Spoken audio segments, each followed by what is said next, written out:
The opposing side brought up the issues involved in the cost of using the cameras, privacy issues, tampering, the durability, and questioned the quality of the statistics involved in the tests conducted by the police departments. Yes, cost is going to be rather expensive.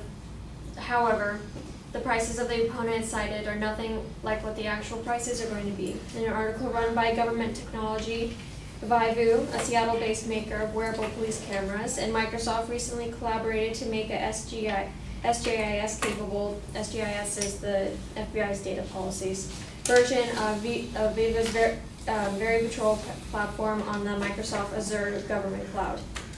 This means that 1, the cloud-based system is encrypted with the same security as the FBI databases. 2, it is a data cloud created specifically made for the government and law enforcement purposes, therefore not applicable to the prices cited for civilian cloud-based storage.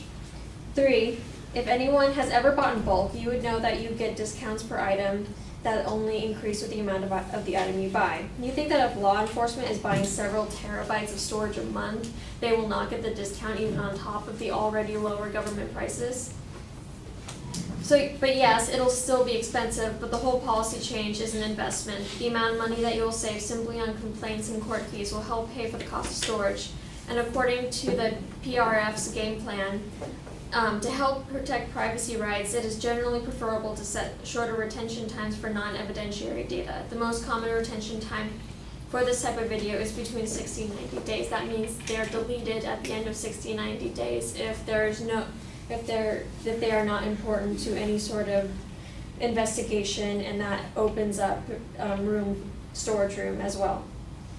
Which brings us to the next point, privacy concerns. The opponent brought up the concern of the victims of delicate cases such as rape or child abuse cases not wanting to be recorded, which is not an issue at all. Lieutenant Rankin of Mesa addresses this issue by saying, if officers encounter an informant or witness who isn't comfortable being recorded, they have to decide whether obtaining the information outweighs recording the statement.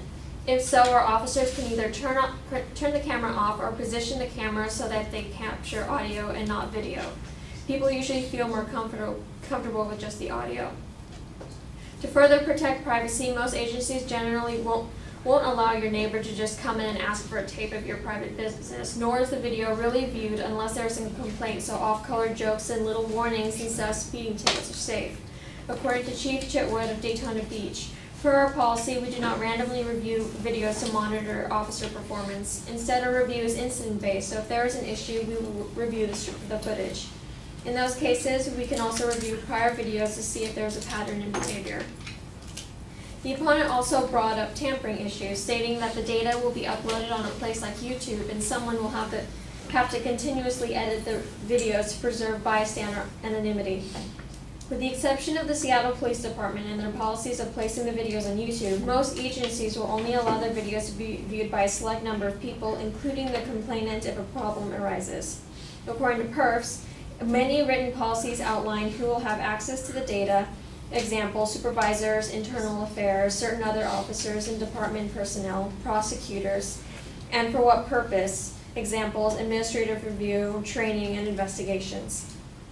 Some systems also have a built-in backup system that preserve the recorded data, and some departments copy recordings to a disk and store them as evidence. So even if there is unofficial tampering, they will find out about it due to the evidence train, and they will have the untampered with version of the video always on hand.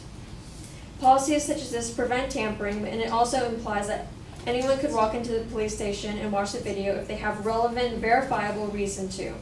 And the videos are treated as evidence in this manner no matter how the video is tagged. Also, to prevent tampering during a case, the clips stay in the system for as long as needed, and an audit trail of who touches the video is automatically generated. Only the chief or 2 supervising sergeants can delete a clip early, and if one of them tries to do that, the other 2 are immediately notified and can override the decision. This is something that has gone over in depth by CNBC, and this has only happened once when a police officer accidentally recorded himself going to the bathroom.